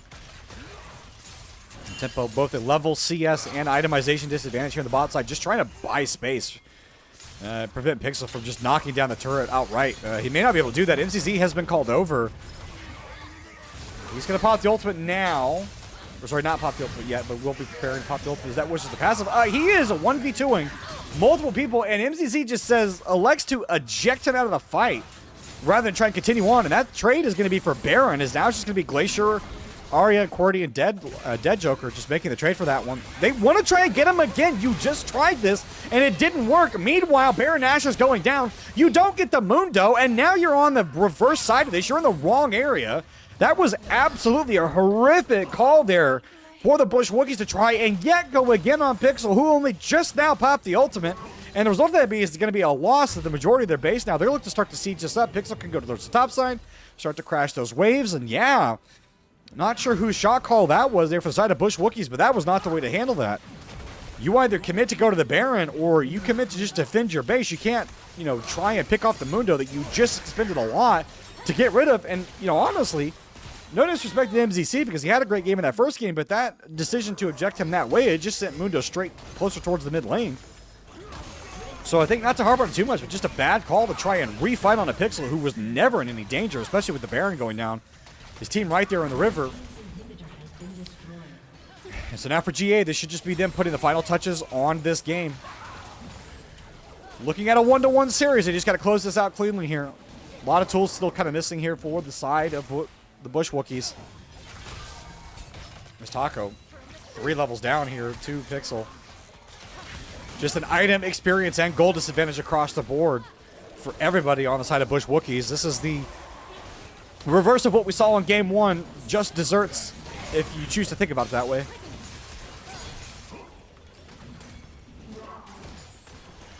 And we'll look to knock down this third inhibitor. And with double super minions pouring in through every wave, this should just be the final nail in the coffin here. For side of the Bush Wookiees, Baron and Power Minions makes this really difficult. Only hits the clone. It's going to be double Pop Blossom on multiple people, and the crowd is chaotic, but ultimately it's still the Bush Wookiees coming out the worst for wear. People starting to die. Tempo manages to get one, but it's just a feel-good story. It's just a cosmetic comeback. Crucial can do nothing. It's a triple kill for Glacier, and it is going to be an even-Steven series here in game number 1 of our Hardwire Division, the first game of the series, and we're getting a best-of-3 banger, folks. Don't go anywhere. Game 3 coming right up. These guys, they want to play for it all. All right, ladies and gentlemen, you know what time it is. We are into draft for game number 3, our deciding game for this first best-of-3 series. And I said it once, I'm going to say it again. The first series of our inaugural season here at TLS. We're excited to have all of you with us. Thank you all so much for sticking with us wherever you are. If you're in the Eastern time zone, if you're in Central, which is the only correct time zone, or if you're in that icky West Coast time zone. We appreciate you hanging out with us through this full best-of-3 series, and we're hoping that this final game is going to be a banger. It's been a one-sided affair for both teams and both games. Very similar training patterns there for Glacier Ascent in terms of getting an early game advantage. The difference between that first game and the second game, though, was they actually were able to do something with it in that second game. And once the train got rolling, it just feels like it never really stopped. But the Bush Wookiees have showed us something in that first game, which is that when they have a lead, they know exactly what to do with it. They have very clean team fighting. And the ability to close out a game very quickly, very dominantly. And so now it's all about who can make the adaptations in this third game and who wants to get it, as the Ash is going to be the first champion picked up there for Glacier Ascent. Will Bush Wookies try and pick the Seraphine away to deny that 1-2 combo that has become oh so notorious across the entirety of the League of Legends ecosystem? See what they want to prioritize here. It's been a lot of team fighting, a lot of peeling for them so far in both their compositions. First with that... what was they played the first game? First with the... So I'm messing up. As first with the Smolder, then with the Gennara. Now potentially want to do that with the Vayne. This is a potential flex towards the top sides. I'll be honest, not a fan of this champion. I feel like this champion lacks a lot, and every time there's an argument to be made, it's like, well, it might work in this specific matchup. I always go choose a different champion. Choose anything else other than Vayne. But Bush Wookiees, they want to live vicariously and dangerously, and they want to take this series, this final game in their hands. They don't want to passively try and win it. They want agency, and they're going to pick the Trundle to help them with that. And the Trundle will dissuade any massive tank or bruiser picks there for the Glacier Ascent, or it will make it easier as they made the decision to not go with the Seraphine and instead go towards the Nami. Makes sense though. Nami, fantastic trading capability. Pairs great with just about any ADC and gives them a lot of agency in that bot side. Also great setups as well, depending on what they want to draft with it. What do they want to pair it with though? Nocturne, Nunu being hovered here. What will the final pick be? It is going to be the Malphite there in the top side. And now Bush Wookiees, they have the ability to potentially counterpick that or pair something with it, and they will instead go the Vayne Braum. I really like that pick into the Nami. It blocks a lot of what they want to do. Blocks the Ash Arrow, Enchanted Crystal Arrow, blocks the Nami Tidal Wave. Makes it very, very difficult to get those ultimates off. Unfortunately, it does not block the Toyota Supra that is the Malphite just being launched at the Braum. Doesn't stop that one. You need a different kind of insurance for that, unfortunately. So looking interested to see what Bush Wookiees will do to try and negate that Malphite as much as possible. Particularly because you know exactly where that Malphite wants to go. Wants to go straight on top of the Vayne. Not the worst matchup for the Vayne in that top side as well, being able to poke out that Malphite. Malphite trading queues actually hurt worse than you think they do. Everyone's always kind of surprised how efficient that champion is at trading. They do more than you think, and they're up way more often than you think they are. But Vayne, obviously a really good answer to that if it does go to a top side. So interested to see what they'll do with it. But obviously the Vayne's still a flex pick. Could go towards the bot side if they want to pair it with the Braum. It wouldn't be the worst, especially into the Ash. Even though they would be at a small range disadvantage. Ash not the longest range champion, but enough where it would hurt. It's Nefiri and Lysandra being banned away from Glacier. From Glacier Ascent. And Gnar and Aphelios also hit the ban board, so that signals to me Glacier, they don't think that Vayne's going to go topside. They're thinking surely not, after so many games of Vayne topside that have been played in the world, then it goes horrifically. Surely, even after almost 15 years of this game, surely we have learned our lesson. So to them, they think they're calling Bush Wookiees bluff. And in fact, they are. It's going to be the Rumble in that top side. So Glacier correctly calling that they did not think that Vayne was going to go there, and they are rewarded for that. Question is, what now will they put into that Rumble? Because Malphite does not have a great time in the Rumble.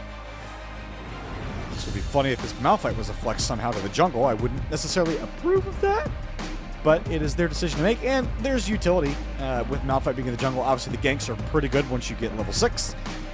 And this Hecarim. Ooh, we don't get to see Hecarim very often. I would love this champion to be picked, and in fact, they do. They want to answer some of that team fighting capability that they've drafted on the side of Bush Wookiees with the Trundle. And they also want to give them some nice backline access and some speed around the map. I love seeing this champion. But execution, as with anything, is key. When are they going to round it out? They still need a mid laner. Presumably, if that Malphite is going to go towards the top side, or unless some unconscionable reason it would go towards the mid lane. And the Aurora. Ooh, this is a double flex. Malphite and Aurora could switch here. I fully expect that Aurora to go towards the mid lane. And then ironically, this is a great Mel angle. Mel, Syndra would be great here into the Aurora. I think just great picks to kind of negate some of her team fighting capability. The Aurelian Soul was also banned away. But nope, it is going to be that tried and true battle-tested champion in the mid lane that is here. We're on to the Rift for the third and the final game for tonight. Our opening matchup of the TLS inaugural season, Hardwire Division. These guys, they want to come away with a win because it's a long season. 10 weeks of nonstop play. There are 9 teams in this division, so the way that it works is there will be a couple matchups that don't happen between a few teams, but ultimately they'll all play just about the same number of games. So that's just a trade-off that we have to have, and that was the schedule that the teams agreed to, so no time to adjust it. And they want to come away with this win. Both these teams, you want to start your season off right. You want to start off with some momentum, and the best way to do that is to have a nice best-of-3 series underneath your belt, 1-1 so far. But a long, long way to go. This is the beginning of great things for both these teams. And even with a loss, it's not the worst. You know, it's not doom and gloom if you happen to not come away with a win. But it just feels better if you do. You know, you'd be a lot cooler if you did. And it'll be interesting to see how things shape up over the long term with these teams. You know, the different drafts that they want to have, and you know, when teams get used to each other, and you know, things are more visible, especially when scrims and stuff are streamed, and when you're seeing teams, you know, being broadcast a lot, you get a better idea of how they play. You get to see more games, get to more learn about them. So, ooh, Arya getting tagged up there. If he gets stunned here, this is really, really going to hurt. This Arya going down to a quarter health. Grucy wants to guys forward. Oh, flash forward to get it. First blood goes to MZZ, but they're happy to have it just period. Oh, heal burned as well just to provide a little bit of safety. Grucy wants to put those silver bullets in. Glacier forced to flash away. All the summoners burned on that bot side there for the side of GA. There's Bush Wookies. They are turning the page. They were tired of getting affected early in that bot side and instead choose to take matters into their own hands. And MCZ, an absolutely clutch land there with that Braum Q, set up the stun. Crucial going to be very, very happy with that state of affairs. Gets that early kill. Did have to blow the flash, but does still have the ignite for later on. MCC now down all of his sums, but absolutely worth it to get the kill on top of Arya. Yes, it is under the support, but that's okay. And good to see an immediate course correction there from the side of Bush Wookiees. They realized that they were getting bullied out early in both of those first 2 games and didn't want that to continue happening, so made some adjustments. And also just good recovery of mental, because, you know, you win a game 1 like that and then get stomped pretty handily in game 2. A lot of teams really kind of get affected by that fairly easily, and it's not so easy for them to recover after that, and they kind of get down on themselves, and then you see that affect their performance in the 3rd game. But right now, Bush Wookiees, they're happy with what they've got right now. Yes, this wave is going to get crashed underneath the turret, so they'll have to give up some of it. But you've got the early kill gold, you got the first blood gold, and you're making a statement on this bot side. And that'll potentially become more interesting, too, in the next couple of minutes when summoners are still down, if either of these jungles are able to get heavily involved. As they are going to make their way out towards the rivers and start to try and grab some scuttle buddies. Flames of Fury. And Hooli getting himself some agency in this top side as well, getting off tank duty. Still kind of bruisery with the Rumble, given the scrap shield, but just giving him some ability to, you know, play more aggressively. Pixel here caught on the wrong side of this pillar. Flash forward, forces out the one from Pixel. So will be sands that summoner for the next couple of minutes. So potentially may make that next potential gank. I keep saying words repeatedly. I'm going to work on that. This is the swing of getting back into casting after a little while. But it does make that return gank easier, knowing that he'll have to rely solely on his ultimate. Pixel here on the wrong side of this. Hey, not going to go down. Pixel stepped forward for some ungodly reason. He will just die in the 1v1 to Hooli. Picks himself up the carry champion and making the most of that. Gets himself a kill in the top side. And that CS advantage is really going to hurt. And with teleport going to have to be expended too, Pixel will be completely out of summoners. Is going to be forced to expend it, and just to try and pick up a little bit of farm underneath this turret. This is going to be a nice healthy back here for the side of Hooli. Did blow both of his summoners, did use the ignite, but that's what it's there for. You know, I always dislike when I hear people say, well, yeah, you had to use your ignite. It's like, well, yeah, that's what it's there for. It's an aggressive summoner spell. And Frozen Hearth going to be put down and get a little bit of movement speed, but nothing doing there. Wasn't able to get the pillar. If Arthur gets pillared there with MCC waiting on the wings, there's just no way that they survive. It's just it's a guaranteed kill.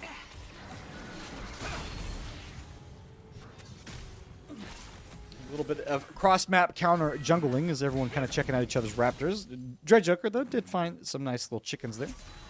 So we'll be happy with that.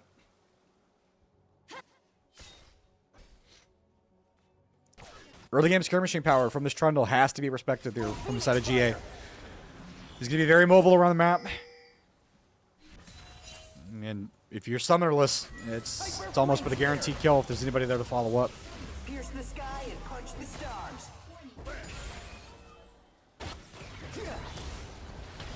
Oh, Pixel.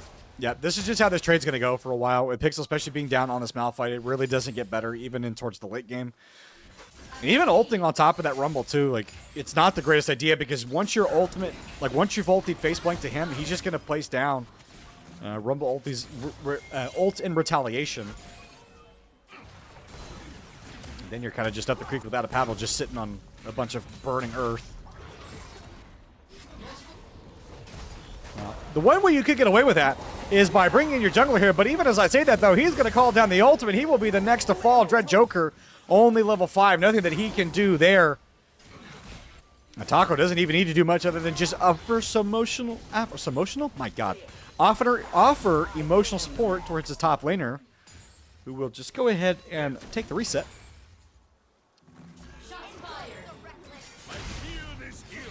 Meanwhile, on this bot side, Glacier and Arya, they have fully recovered from that level 1. They have continued to repeatedly shove in these waves.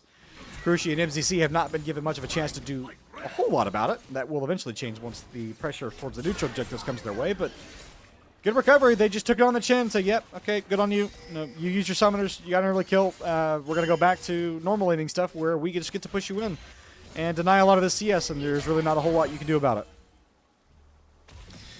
Really, the only way they get fixed is if 3 Tacos comes down there and starts to bail them out of that conundrum.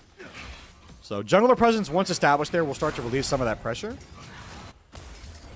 But that is a little bit ways off. This would be a great time to go ahead and try and make a play for the Dragon. You've got priority in that bot side. Plus, you just had a jungler reset. Hooli's really not in any danger toward that top side. You kind of know where Hecarim should be. Ping's coming down. They may be potentially worried about Cordy on that Aurora interfering with him trying to go for that jungler, in which case they would need to rotate more people to offset that. Cordy is going to shove out the way. Ping's coming down. No decision to go towards that dragon yet. So both teams just trying to play this very, very cautiously, but with the gold advantage right now that Bush Wookiees have, I would assume that at some point soon they're going to make a play for it once they can get their bot leaf shut down. Going to wait for Cruci to go ahead and get the recall off, but of course hasn't had a chance to do so. Is sitting only on a Doran's Blade. And it's actually on that timing that GA maybe are going to go ahead and try and make a play for the dragon themselves. Yeah, they're on it. They know that Cruci's just had no chance to go back and buy items. There's really nothing he can do about it. So for the 3rd game in a row, the first dragon is going to go towards Glacier Ascent. They're going to be happy with that. And it would be a good response to some of the early kills that have come down. What grips a spawn? No one from the side of the Bush Wookiees getting too squirrely around trying to get too close to the dragon pit. They already know that objective's going down. Though I would like to see Taco just go ahead and immediately trade for that. You don't want Dread Joker to go ahead and run up there and start to get both objectives for free. Ideally, there's really no way for him to do that, but I've seen some weird timings where, you know, the jungler just goes and farms and then takes it back. It's like, well, wait a minute. Like, you had a neutral... instant flash forward. They want to try and get on top of Arya if they can. Wave's going to come out, knock down on top of 2. The shield was burned early. He'll use to get a little bit of space, but the stun is going to confirm Cruci. The silver bullet into the wall. There's just no way to go. And that's the 2nd death for the fish in the bot side, getting turned into some nice, juicy sushi. And it will be 3 talkers on top side claiming the Void Grubs, so shades of game 1 in this game 3, where early neutral objective went the way of GA, but they were losing down on kills, and this is definitely not what you want.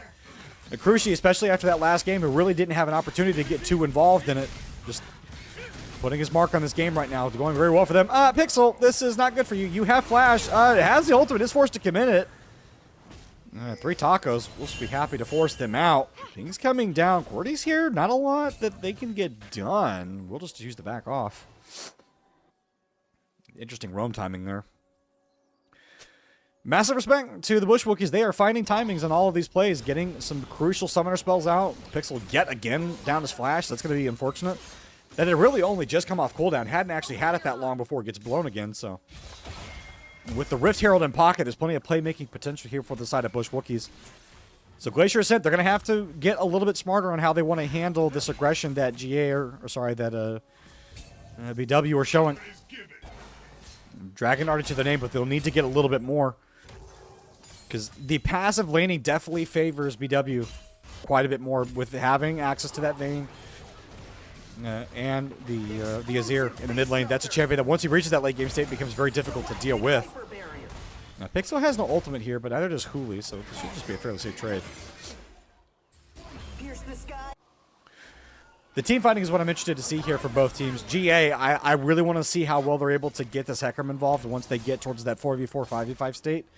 Especially with Aurora and, with Cordy and with Pixel getting involved. I really want to see what that 5v5 looks like because, you know, if you can knock down this Vayne, and you can knock down tempo, making sure there's not a lot of damage, or ideally if you can pick up, this is just going to be another kill in the bot side. Glacier, not dying just yet, manages to get the final silver bullet. Now Dread gets escorted on out of there. He just arrives in time to see his bot laner fall. The ADC finally dead. They managed to get the Ashe down. The Dread Joker just not had a lot that he can do so far other than just keep tabs on these neutral objectives, and this was the one worry that I had was, you know, some of these niche champions that you see every now and then, sometimes they stay niche for a reason. They're not able to get things done the way that a more contemporary pick might. Enchanted Crystal Arrow is just going to go straight through the uprights. Oh, it does hit Braum, but that's just a momentary timeout. Really not a whole lot going to be going down there. Ooh-wee. How long you want to stay here? Yeah, Pink's coming down. Knew that he was coming. You don't want to get full combat Pixel. It will still hurt. I don't know that it kills, but you know, you still don't want to get hit. But for GA, I think they want to try and weather the next couple of minutes and try and get some item completions before they look for 5v5, because really you don't want BW having a lot of time to scale in this composition. Ashe just doesn't scale as hard as the Vayne. It's just a sad fact of the game state. You know, she always remains useful in terms of being able to set up for Enchanted Crystal Arrow, and she does good damage, but that Vayne is just one of those champions that shreds through any armor and health that you're building. And so Pixel and, you know, Dread Joker, if they're trying to frontline here, if they're not Johnny on the spot and be engaged, knocking Cruci down and making sure that this Vayne can't get involved in these team fights, it becomes really difficult to win in those extended engagements. They have the tools to do it. Tempo was potentially looking for an ultimate there with the Shurima Shuffle. MCZ, he's here. He does have access to the ultimate. No one else waiting in the wings to help, but...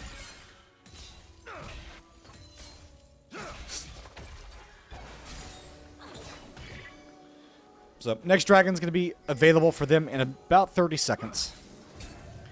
And this should just be the dragon going towards BW. I'd be very surprised if they gave up the second one. There's really no reason to. Glacier has access to the Enchanted Crystal Arrow, but MCZ has roamed around. This is just a momentary buy. That was not a long arrow, so that means they don't have a lot of space to work with. Tempo with the offensive Shurima Shuffle makes me a liar. That's a double kill for Cruci in the bot side. It's a double kill for BW, and that is absolutely their dragon. Great shot call there. Fantastic choice by them to go ahead and get the call going. So I want to see a replay of that one again. That was so decisive and so fast. As you see here, this was a roam towards the mid lane. So it looked like Tempo and MZZ, they were going to be fine towards that mid lane, like nothing was really going to happen. But then you see them start to slowly roam out as the camera zooms out a little bit. You see Cruci kind of baiting them a little bit forward almost. You see that the Hawkshot doesn't catch the other members roaming down. And it's at this point they realize, oh my god, we're way too far. The Crystal Arrow only buys a second of time. It's not long range. And the follow-up there from Tempo to just throw him straight back into the waiting arms of Cruci. Absolutely huge. This Vayne getting a lot done. And proving that a North American Vayne is in fact playable. All right, Cruci. My apologies. My apologies, BW. I was not familiar with your game. Fantastic job by them to utilize this pick. And I mean, and you can see it too, because we've all seen those games where, you know, you draft the game and you're hopeful that you're going to be able to get something done with it, and it just never accomplishes anything. But that is certainly not the case here. As Taco plays, he's going to be able to 1v2 both Glacier and Arya. Walks away with the sushi. That's a nice little chomp out of the fish in the bot side.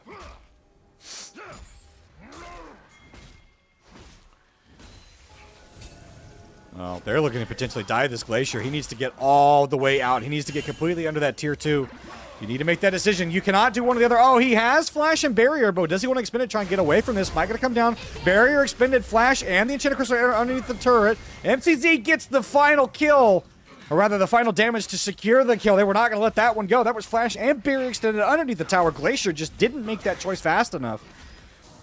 And yeah, if you're in that position, you cannot fool around. You have to absolutely back all the way off because there is a dive waiting for you. And that was exactly what happened there. Glacier gonna be wishing they could get that one back. And honestly, now for Bush Wookies, it's about closing this game out and start to snowball some of your incremental advantages. Rift Herald's available, but Ping's coming down here for the side of Bush Wookies. They're not going to let this go. Hooli has the push. He has the ultimate available plus Ignite.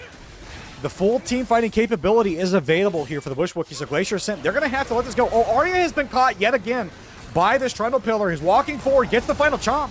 Now this is the 2v2, but the ultimate for the Rumble is going to come down. BMCZ on the reverse side. Somehow he is always behind Glacier Ascent. That's only a shutdown given over to Dreadlock, but it's really not going to be a whole lot more because now QWERTY caught in his own ultimate potentially. Tempo escorts him over the wall. This will be the Baron, or sorry, the Rift Herald secure here for the side of Bush Wookies. They're feeling really, really good. They're just going to be able to run out in the map once 3 Tacos runs out. And teleport going to be expended to try and defend this mid lane turret. Bush Wookies, though, they are dominant so far in this game 3. The world is their oyster, 1-12. This is the biggest lead that we've seen in this series so far. For almost a 5k gold lead. Oh, no, Tempo was caught on a back, but he doesn't have the Shurima Shuffle other than the shoulders to get him out. Didn't have the ultimate to disengage. But thankfully, he had those other summoners available as a top side turret going to go down, so gets bullied a little bit, but doesn't have to worry about going down. I was going to say he didn't have to worry about blowing the flash, but you can't use what you don't have, so.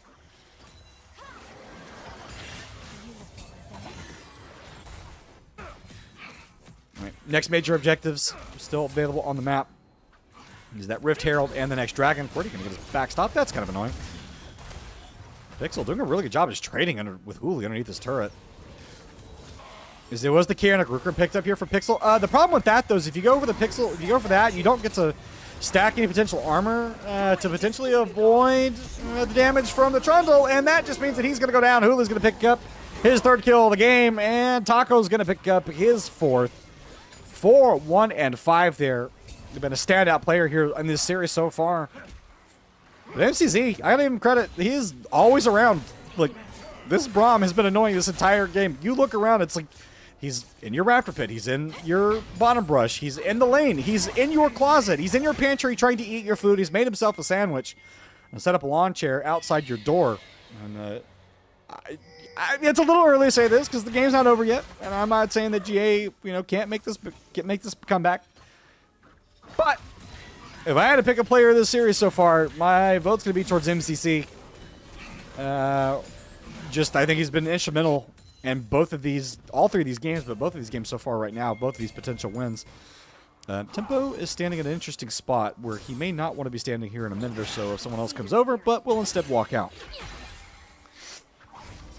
So for GA, we've been talking a lot about Bush Wookies, but what can GA do? Well, they can continue to try and find some of these squishier members and look to pick them, because that's really the name of the game. Is if you can keep Crushi dead, like this Vayne offers so much team fighting power in terms of the raw damage, and if you can keep Hooli down on that Rumble, like focus him to where you're not getting blasted in the early start of a team fight by that ultimate, then things start to become easier. But that's a big ask right now just because of the gold advantage they have and because of the sheer amount of damage that they're doing.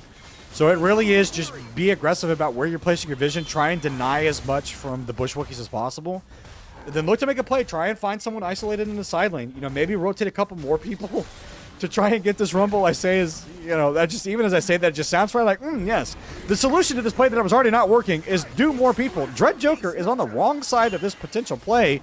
Herald's going to get the slam down underneath the turret. It won't knock it down yet, but that's more than enough to put it within execute range. Glacier having to try and run, getting stunned underneath the turret. Dread Joker's now joined the rest of his team, but it's just a little too late.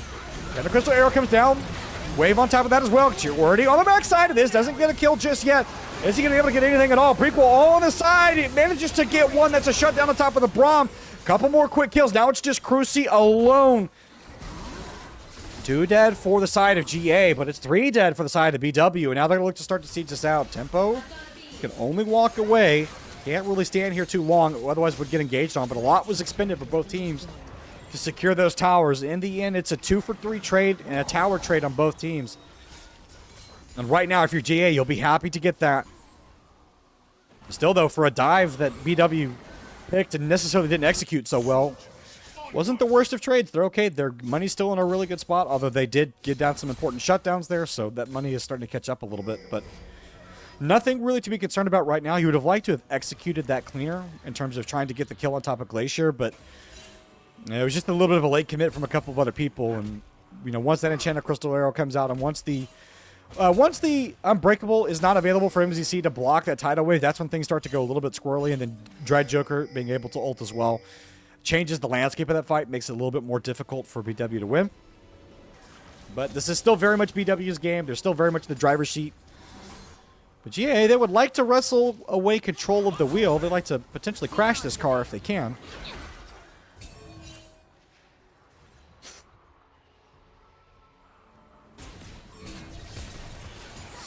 It'll be almost a 3-minute timer before we get our next dragon. Herald is up and available. And both teams have been fairly aggressive in trying to make early plays for that big purple worm. Not expecting that this game, though, because of the lane state. And it's all the outer tier 1 towers for GA are down, as are the same for BW. And now Pixel's starting to get the better of these trades into Huli, but he needs to be careful, though, because Taco is so efficient in getting these roaming timers. And may have been caught out here. He does have ultimate to get away, also has access to the flasher shortly if he lives that long. Yeah, the Hecarim has just decided that this is over. Pixel ults out. The ultimate is going to confirm the kill, though. Not really sure why Dread Joker didn't stay around.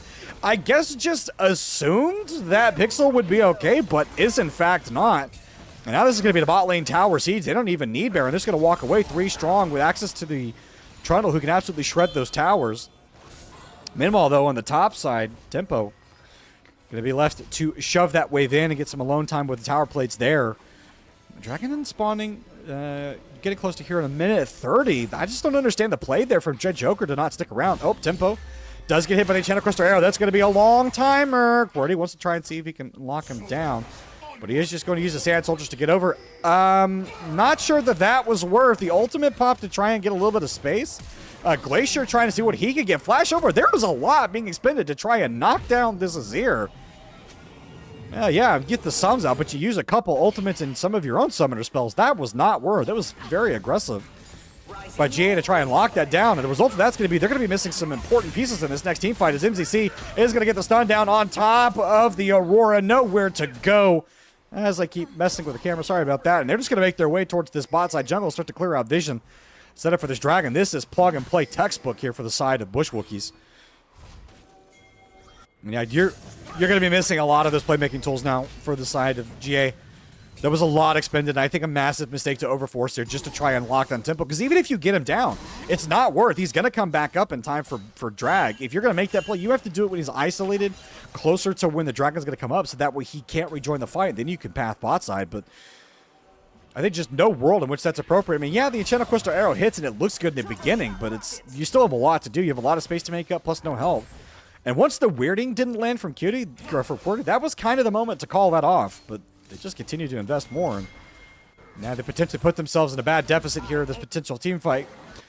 Glacier, Enchanted Crystal Arrow is up, though, so that resource is available for them. And Qwerty's ult just came back on, but they're not well positioned to fight for this dragon just yet. They're still kind of being choked out of vision, and they're having to take the long route forward. They're trying to stay grouped because they don't want to offer any wide angles here for this Rumble Ultimate. Huli would love to get on top of multiple member. Glacier needs to be very careful how far up and he's stepping. And Pixel as well. They're waiting on the wings. Qwerty not tagged yet, so they don't necessarily know where that Aurora is waiting, but they have an idea. No pings coming down, so communication not there yet. The thing is BW can always just look to rotate mid for this. They don't have to get this dragon. It is not a necessity. MCC gets half of his health chunked. Meanwhile, though, Cruci in that mid lane, he's just going to look to knock down the tower, and they're just going to rotate through. All they want to do is cut off this potential rotation. Dragon getting to about a minute 30. Maybe they're just looking for potential pick here. Oh, Qwerty already has to get the heal out from the side of Arya. A couple thousand health being remained. That's going to be Enchanted Crystal Arrow trying to get a lot done, but now it's a full on 5v5. Qwerty in the backside. What can he get done? Absolutely nothing. It is a decimated fight here for the side of GA. They're losing everybody. It's going to be a complete and total ace. A double kill for Cruci. 5 dead for the side of Glacier Ascent. 4 strong. It's the right ones. They're running towards Baron. And the Bush Wookies, they're putting their stamp on this series and looking to try and end this out. They're going to get the big purple worm. They're going to reset, run out in the rift, and look to end this game.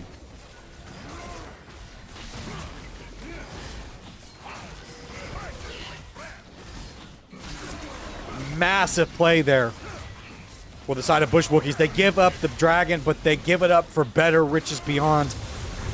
Get that mid-wave shoved. Manages to chunk out Cordy on the other side of that fight. It looked like for a minute that Weirding was going to be well-positioned to potentially lock down Cruci, but then just no follow-up, no further damage. Gets deleted on the backside of that. Tempo low, but it didn't matter. And now the Bush people, they're wearing purple cloaks, or whatever you want to call it. Bearing the mark of the beast. They're going to run this down, and their siege is going to be really, really difficult to stop. And the gold lead is massive for them. 7,000 is the deficit that GA are now going to have to contend with, and the siege is going to be really, really strong here for the side of BW. Yes, it is a little bit short range, but it just doesn't matter. Uh-oh, Taco, he's on the right side of this. Aria forces to use the wave defensively, but that's not going to do anything other than buy them just a little bit of time. Splits the upright. Taco is just getting focused down. Nothing he could do. This Hecarim is channeling a recall. Now gets available. Cruci going to be able to dodge out of Dread Joker's ultimate. And fantastic ulti usage there by Hooley to put it down where the Hecarim wanted to run to make sure there was no follow-up. Gets deleted. That was a delayed play there. The siege is going to continue here. Taco just more than happy to let the Super Minis do the work. The resets will come out and they'll look to walk out.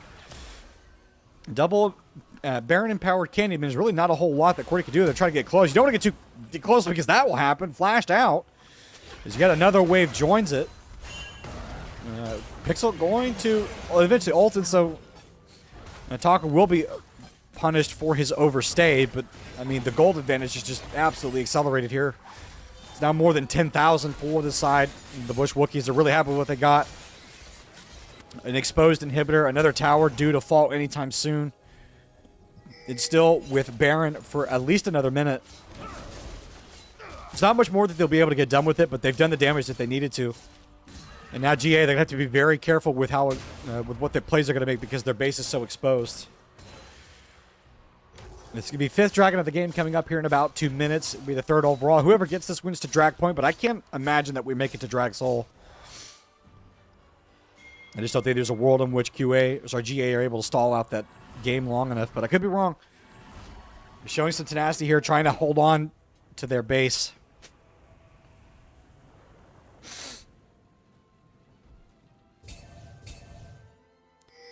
It's all about closing this out cleanly here for Bush Wookiees. Making the right steps, making the right adjustments in the moment. Making sure that you're not giving anything up. And you've seen moments for GA where they've been so close to knocking down important members. You know, specifically Cruci. In that last fight, it really looked like Dread Joker might be able to get something done, but the heads-up play by Hooley to throw the ult down on top of his ADC to make sure that that follow was going to be really hard. This is what you need, though, if you want to try and get a pick.